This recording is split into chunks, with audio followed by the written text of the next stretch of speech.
My name's Vanessa Gebbie, and I wrote a book called The Coward's Tale. It is a story. I love telling stories, and I love telling stories that will get deeper and deeper and more exciting. The story starts with the arrival in this little down at heel town of a little boy. He's 9 years old. He is a bit of an outsider. He's feisty and he's very lost. He's been sent to stay with his grandmother while his parents sort out their marriage. And he falls off the bus in the middle of the town. He forgets to get off. He's asleep and the bus stops. He falls off. And the man who comes to pick him up and help him is an old guy who's been living in the town for as long as anybody can remember. The book was inspired by, first of all, my childhood, staying in Wales with my grandmothers as a small child and loving it and wanting to be there as much as I possibly could, and taking in the stories that the families told. Both sides of the family, my mother's and my father's, had been involved in the mining industry or in allied industries. I was also brought up surrounded by the rhythms of the Welsh accent, although I never lived in Wales for a long time at a stretch apart from when I was at school. My parents both spoke with very beautiful South Wales accents. And when I stayed with my grandmother's, I just used to sit and listen to the neighbours in the kitchen and adore what I heard. So when the time was right to write a book, and I wanted to set it back in South Wales, the rhythms of speech came through very easily. I'm going to read you the opening few pages of The Coward's Tale. My name is Ianto Jenkins. I am a coward.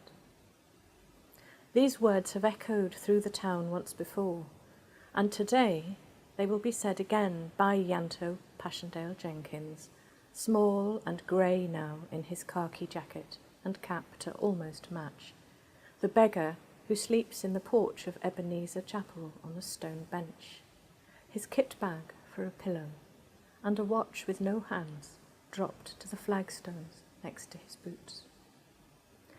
The words will be said outside the public library to a boy called Laddie Meridew. They will be overheard by the town's statue, a collier struck from a single block of granite, a tumble of coal round his boots. Been there for as long as anyone can remember, that statue, standing and dreaming in all weathers, eyes downcast as though he's deep in thought. When it rains, like today, water drips off his hair and off his chin, in memory of colliers lost one September day down the pit called Kindly Light, although it was neither. Colliers whose names once lived for evermore until their plaque was unscrewed by the town lads and thrown in the lake up Cyfarthfa. But before the words are said, the bus comes down the hill to deliver not only the boy, but Mrs. Harris and Mrs. Price with their shopping baskets and lists.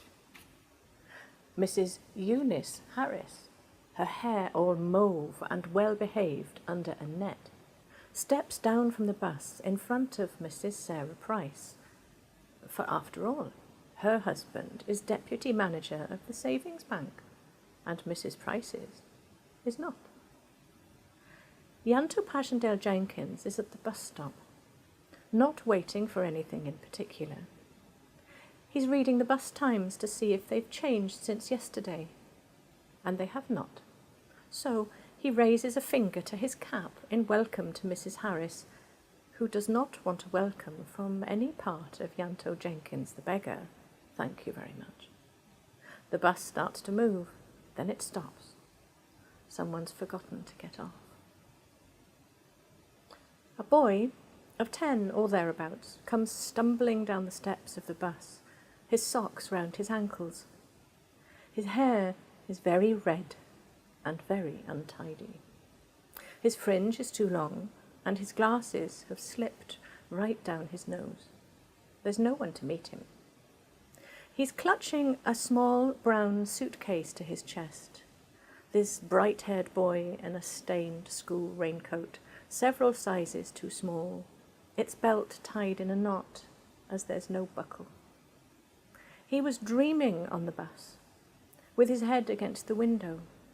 A bad dream, full of the bad words that come up at night through the floorboards when his mam and dad think he's asleep. The bus pulls away again. The boy tries to push the glasses back up his nose, trips on a shoelace and falls before Ianto Jenkins can catch him. The suitcase bursts open on the pavement, spilling out a wooden drum wrapped in a pair of pyjamas, a few pairs of old pants, a toothbrush and a blue knitted jumper. The boy looks at his hands. They aren't clean. He's skinned the palms and skinned his knees. He tries to rummage in his raincoat pockets for a handkerchief without hurting his hands any more than they hurt already, but there isn't one. Tears come, all quick and hot and angry. Mrs. Harris and Mrs. Price do not know what to do with the boy's tears. They both take a step back with their shopping baskets, and Mrs. Harris opens a black umbrella with a snap, mouthing words that look like clumsy and boys and mess. It's Ianto Passchendaele Jenkins who hands something that might be a handkerchief to the boy and mutters words like never and mind before gathering the boy's things back into the suitcase, not forgetting to give the drum a pat. The small sound echoes off the library wall.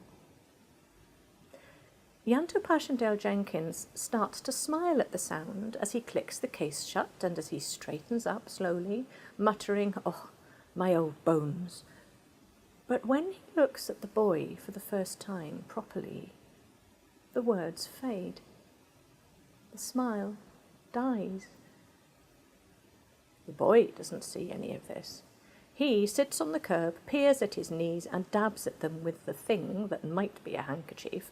Then he takes off his glasses to wipe his face, leaving behind streaks of blood and pavement. Ianto Jenkins, still looking at the boy, shakes his head as if to clear it. He coughs and points to his own nose. The boy half smiles and rubs at his nose with his sleeve. Mrs. Harris and Mrs. Price tut, and the boy winces as he pushes the old man's handkerchief into his pocket. "Sorry, thank you. I'll get my gran to wash it."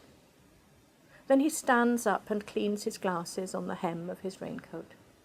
He pulls up his socks, and when he straightens, they fall back to his ankles as if they're more comfortable down there.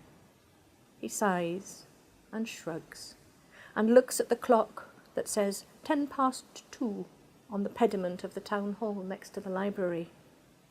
He says again, to no one in particular, "Sorry." Then he looks back up at the clock. "Can you tell me the time? I thought the bus got in at past.